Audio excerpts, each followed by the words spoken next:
it's only spoken language in the world. Secrétaire à l'université Zania question société Mikache Rajal Yukender.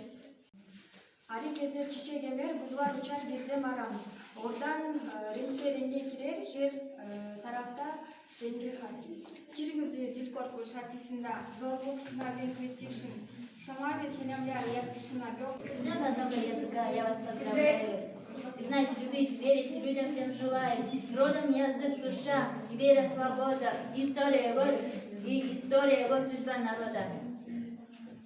Дни просторы родной полей, лучше журчание.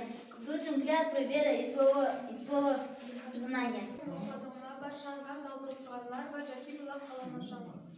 English, HR as a first or second language. Without the double, no other language in the world can sound close to English. Namıkıgol, yokigos sununca. Software. Konuş benimle konuş, bırakma bana gece sensizliğini. Savaş açmışım, ona çoktan beri. Konuş benimle konuş. Чиганин повида, время золото. Чиганин повида, время величия.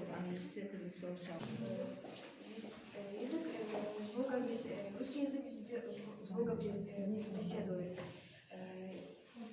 У дурака язык опаснее, чем кинжал. Не нужно бойся языка. Язык мой враг мой.